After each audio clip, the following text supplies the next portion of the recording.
ভাটার একটা সমস্যা, যার কারণে এত যাত্রী দেখতেছেন দাঁড়ায় আছে 2 ঘন্টা ধরে, জোয়ার আসে নাই, ভাটা পড়ে আছে, যার কারণে দেখেন ওই যে এটা দাঁড়িয়ে রয়েছে ট্রলারটা, এটা যেতে পারতেছে না, কারণ এখন বাটার বললে এটা হলো তলে বালুটা আটকায় আছে, জোয়ারের পানি আসলে এটা উপরে উঠবে তারপরে ছাড়বে, মানে এত লোক দাঁড়িয়ে আছে।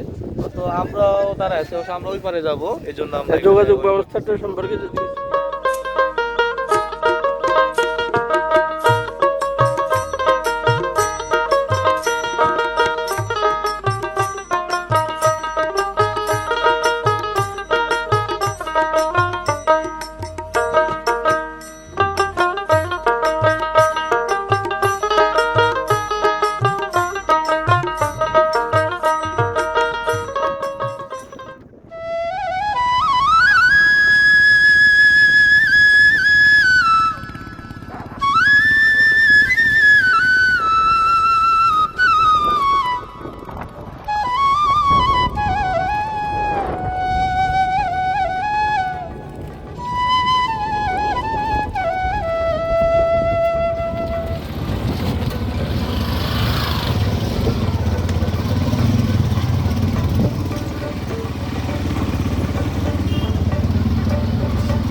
দর্শক, আসলে নিঝুম দ্বীপ থেকে আসার সময় সবচেয়ে বড় যে প্রবলেম সেটা হচ্ছে এখানে চারপাশটা কিন্তু একেবারে মরুভূমির মতো, খুবই একটা অবস্থা, মানে এখানে গাড়ি ঘোড়ার খুবই সংকট।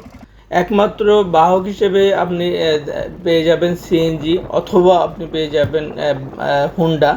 এই দুইটা হুন্ডা অথবা সিএনজি ছাড়া এখানে আর কোনো বাহন নেই।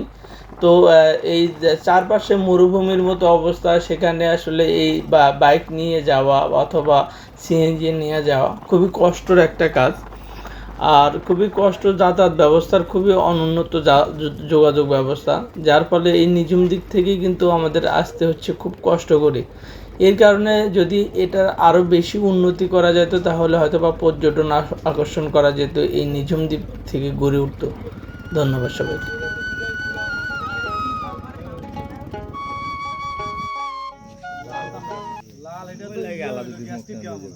হ্যাঁ, এখানে থাকার মতো 20 জন থাকতে পারে না? নিচেও আছে না, শুধু উপরে?